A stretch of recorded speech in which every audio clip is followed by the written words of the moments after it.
salam sejahtera untuk kita semua. Selamat malam. Ini kembali lagi bergulir lagi tentang masalah Harvey Muiz nih ya. Jadi begini ya, saya juga kan seorang hamba hukum juga. Saya juga melihat situasi kondisi daripada negara Republik Indonesia ini juga. Ya. Dengan komposisi suatu peristiwa yang sangat menyakitkan hati masyarakat. Saya katakan peristiwa yang sangat menyakitkan hati masyarakat dengan adanya suatu bancakan dari Harvey Muiz CS. Saya bilang CS karena apa? Tidak pernah tindak pidana korupsi berdiri sendiri. Pasti ada korporasi. Ya. Apakah itu dari pihak pemasok ataupun dari pihak pemerintah daerahnya, apakah dari SDM pusat, itu kan ada kolaborasinya semua. Ya. Nah, dalam hal ini yang saya lihat Harvey Muiz yang masih diposisikan kepada sekarang terpidana. Ya. Nah, baru kalau nggak salah tadi atau kemarin itu diperiksa lagi, ada 5 lagi tuh oleh Kejaksaan Agung. Ini diperiksa lagi setelah bunyinya gong daripada Pak Prabowo. Ya, betul. Saya kan bisa menangkap di situ. Bunyi gong Pak Prabowo supaya habis tuntas baru bunyi. Saya rasa nggak usah perlu kayak gitu ya, tuntaskan dong. Jangan dibunyikan dulu baru bunyi gitu loh. Kalau nggak dibunyikan diem. Nah, kembali kepada putusan yang 6 tahun 5 bulan sangat tidak manusiawi. Tuntutannya aja 12 tahun pun menurut saya sangat tidak manusiawi. Apalagi vonisnya.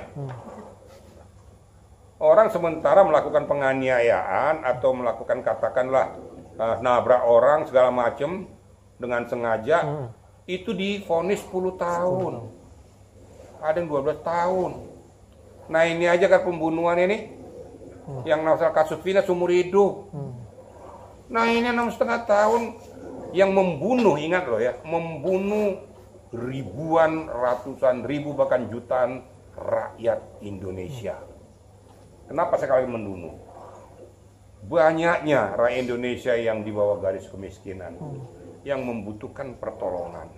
Bayangkan kalau 300 triliun itu dibagikan kepada rakyat miskin, kan sudah sangat amat bermanfaat. Tato dikangkangi oleh korporasi ini. Ya mohon maaf aja kalau saya mengatakan, saya kadang-kadang kalau bahasa saya itu suka bahasa yang agak sedikit vulgar ya. Ini kan suatu perbuatan biadab. Sangat tidak manusiawi. Nah, saya mohonkan kepada penggawa hukum, ya tolonglah ya, berikanlah keadilan kepada masyarakat supaya hukuman itu setimpal dengan perbuatannya. Kalau memang dia terbukti melakukan perbuatan tindak pidana kan gitu ya. Apalagi dengar nggak Pak Prabowo ngomong tuh, kok putusannya kok ringan sekali. Itu sama dengan, oi, kok memutuskan kayak gitu, kau melihat masyarakat Indonesia nggak? Apa nggak takut kamu dibully sama masyarakat Indonesia? Nah, sama itu sebenarnya. Ya udahlah, bila penting 50 tahun katanya kan. Itu sebenarnya kan sama dengan ya, hukum mati aja sekalian. Sama artinya itu. Saking dongkolnya beliau. Nah, ini tolong ditangkap oleh kita penggawa-penggawa hukum itu untuk mencermati itu. Jadi jangan lagi ada kata-kata seperti contoh denda damai ada di kejaksaan. Denda damai yang bagaimana? Denda damai itu tidak akan mengamputasi putusan. Ya.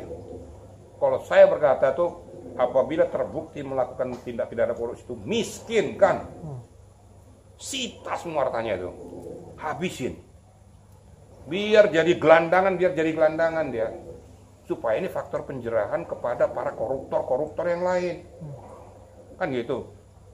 Pernah saya analogikan di Cina tuh nggak ada ampun, jangankan triliun, miliar saja hukum tembak mati loh di lapangan terbuka tuh. Kita ini kan masih ada adab sopan santun, memang kebetulan ya. Hukum kita yang dilindungi oleh undang-undang berbicara tentang itu, kan gitu. Tidak ada hukuman matinya. Tapi berikanlah sanksi yang seberat-beratnya. Ingat nggak dulu Akil Mukhtar? Nah, dia sanksi seumur hidup itu. Ingat nggak Joko Susilo? Dia divonis 12 tahun penjara. Dia naik banding malah diangkat jadi 18 tahun penjara. Kenapa nggak begitu? Padahal Susilotonya bancaannya cuma nggak sampai 200 sekian miliar. Ini 300 triliun. Edan, nauzubillah min dzalik. Ya, sangat tidak manusiawi.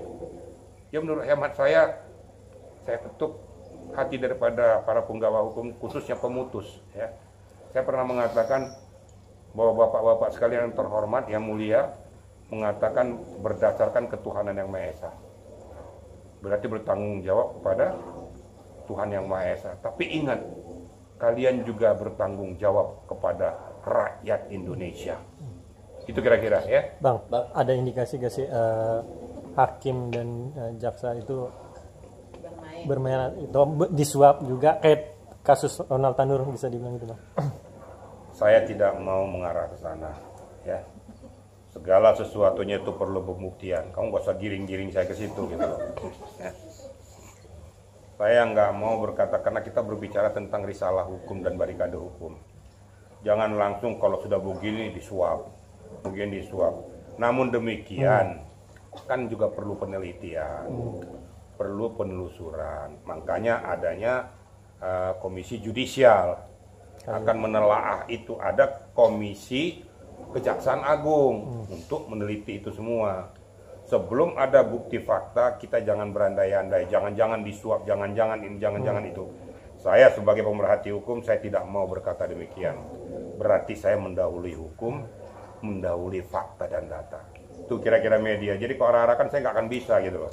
Tapi netizen emang beranggapan gitu, karena kan hakimnya itu sudah diekspos oleh beberapa akun Twitter dan ini data pribadinya, ininya segala macam, Bang. Bisa itu kan katanya.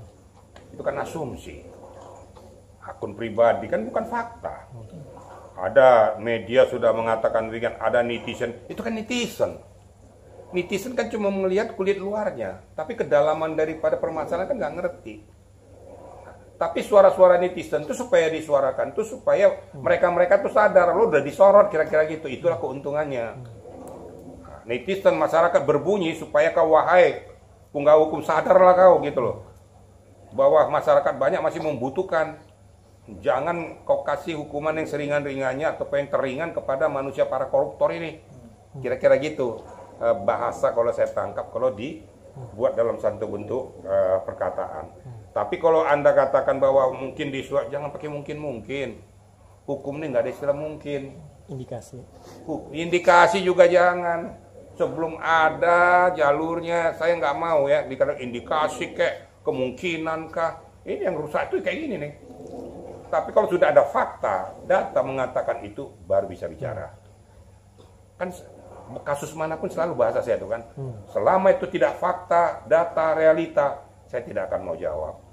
Karena itu sama dengan saya mencederai hukum, dan sama saya dengan mendahului keputusan hukum. Kira-kira itu, karena saya orang hukum gitu loh, ya. Bang, tapi ada pantas nggak sih, Bang, Harvey Muiz itu diputuskan 6,5 tahun, 6,5 tahun menurut Abang atas katanya perbuatan baik, Bang. Baik dan juga punya sopan dan senyum. Sama apa, punya keluarga gitu, Bang. Itu keputusan dari hakim, Bang.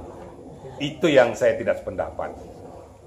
Apa hubungannya kalau kita sopan santun depan hakim, ya, kemudian baik, terus hukumannya ringan, tapi pokok permasalahan tidak diselesaikan? Bisa lah, saya nggak mau 300 triliun, nangis-nangis, saya nyembah-nyembah, nyium-nyium kaki hakim. Nah, dikembalikan hanya 210 miliar. Nah, terus yang ratusan triliun kemana? Atau berapa triliun tuh? Nah, saya nyembah-nyembah hakim aja, karena dia baik, hormat, ada keluarga, semua juga bukan keluarga. Masyarakat juga punya keluarga. Rakyat miskin juga punya keluarga. Sangat alamat tidak masuk di akal. Kalau itu jadi alasan pembenar hakim, itu sangat tidak mendidik. Boleh sopan di depan pengadilan, tapi bukan berarti menghapuskan apa yang sudah dia lakukan. Itu kira-kira. Jadi kalau Anda tanya itu, kalau di situ berani jawab, saya tidak sependapat. Bukan itu ukurannya. Ukurannya kamu mengakui uangnya di mana, berapa yang dapat sama kau, akui terus terang. Kalau enggak, ini kan jumlahnya sekian banyak, saya sita hartamu semua. Itu baru betul. Nah, bolehlah kau nangis-nangis gitu kan. Kalau seandainya enggak kayak gitu, ya enggak lah gitu kan. Nah, Bang, abang yang paham di bidang hukum nih, Bang. Boleh nggak sih di dalam persidangan itu ketika sudah selesai sidang, hakim tersebut tetap diam di tempat dan melihat HP dan Sandra Dewi itu berpelukan dan Maksudnya senyum. kayak tidak terjadi apa-apa. Iya. Sedangkan kalau yang diketahui kalau misalnya sudah selesai persidangan, hakim itu harus langsung sudah keluar gitu. Saya jawab aja ya. Itu manusiawi. Namanya juga istrinya, udah lama kangen nggak ketemu, pas ketemu di persidangan dia pelukan, ya manusiawi lah gitu loh. Itu juga janganlah dicari-cari kelemahannya, masa nggak boleh nyium istrinya, nggak boleh meluk istrinya, terus dikonotasikan seolah tidak terjadi masalah apa-apa, jangan begitu juga lah. Nah, untuk si hakimnya sendiri, Bang, maksudnya tidak Dia tidak bangun langsung dari pergi. setelah Gimana? sidang. Jadi dia selesai sidang nggak langsung Meninggalkan meninggalkan ruang ruangan sidang, tapi masih menyaksikan keromantisan Harvey dan Oh hakimnya? iya, ini gimana nih? Ini Mungkin netizen kan juga menyoroti ini, netizen Bang. ada MD menyoroti juga bilang hal-hal gitu. Ya saya udah itu. tahu. Rata-rata etikanya. Ya, apakah sudah diketok palunya? Sudah, Hah? sudah. Seharusnya diketok palu itu kan yang mulia hakim meninggalkan ruangan, kan begitu. Ya kalau dia nggak meninggalkan ruangan setelah diketok palu, sementara non sudah mengatakan meninggalkan ruangan, mungkin dia lihat film.